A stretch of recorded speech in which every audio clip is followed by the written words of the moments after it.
Have you ever heard of unobtanium? It's the magical energy mineral found on the planet Pandora in the movie Avatar. It's a fantasy in a science fiction script. But environmentalists think they found it here on Earth in the form of wind and solar power.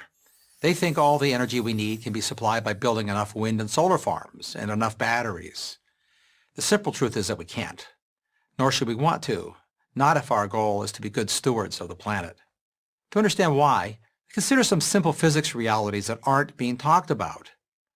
All sources of energy have limits that can't be exceeded. The maximum rate at which the sun's photons can be converted to electrons is about 33%. Our best solar technology is at 26% efficiency. For wind, the maximum capture is 60%. Our best machines are at 45%. So we're pretty close to wind and solar limits. Despite PR claims about big gains coming, there just aren't any possible. And wind and solar only work when the wind blows and the sun shines, but we need energy all the time. The solution, we're told, is to use batteries. Again, physics and chemistry make this very hard to do. Consider the world's biggest battery factory, the one Tesla built in Nevada. It would take 500 years for that factory to make enough batteries to store just 1 day's worth of America's electricity needs. This helps explain why wind and solar currently still supply less than 3% of the world's energy, after 20 years and billions of dollars in subsidies.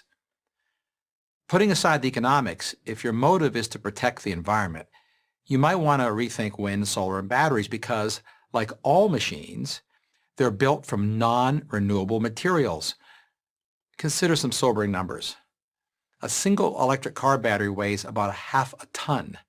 Fabricating one requires digging up, moving, and processing more than 250 tons of earth somewhere on the planet. Building a single 100-megawatt wind farm can power 75,000 homes requires some 30,000 tons of iron ore and 50,000 tons of concrete, as well as 900 tons of non-recyclable plastics for the huge blades.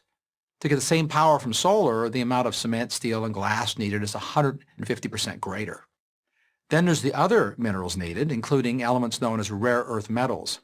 With current plans, the world will need an incredible 200 to 2,000% increase in mining for elements such as cobalt, lithium, and dysprosium, to name just a few. Where is all this stuff going to come from? Massive new mining operations, almost none of it in America, some imported from places hostile to America, and some places we all want to protect. Australia's Institute for Sustainable Futures cautions that a global gold rush for energy materials will take miners into remote wilderness areas that have maintained high biodiversity because they haven't yet been disturbed. And who's doing the mining? Well, let's just say that they're not all going to be union workers with union protections. Amnesty International paints a disturbing picture. The marketing of state-of-the-art technologies are a stark contrast to the children carrying bags of rocks. And then the mining itself requires massive amounts of conventional energy, as do the energy-intensive industrial processes needed to refine the materials and then build the wind, solar, battery hardware. Then there's the waste. Wind turbines, solar panels, and batteries have a relatively short life, about 20 years. Conventional energy machines like gas turbines last twice as long. With current plans, the International Renewable Energy Agency calculates that by 2050, the disposal of worn-out solar panels will constitute over double the tonnage of all of today's global plastic waste. Worn-out wind turbines and batteries will add millions of tons more waste. It'll be a whole new environmental challenge. Before we launch history's biggest increase in mining, dig up millions of acres in pristine areas, encourage childhood labor, and create epic waste problems, we might want to reconsider our almost inexhaustible supply of hydrocarbons, the fuels that make our marvelous modern world possible. And technology is making it easier to acquire and cleaner to use them every day. The following comparisons are typical and instructive. It costs about the same to drill one oil well as it does to build one giant wind turbine. And while that turbine generates the energy equivalent of about 1 barrel of oil per hour, the oil rig produces 10 barrels per hour. It costs less than 50 cents to store a barrel of oil or its equivalent in natural gas, but you need $200 worth of batteries to hold the energy contained in one oil barrel.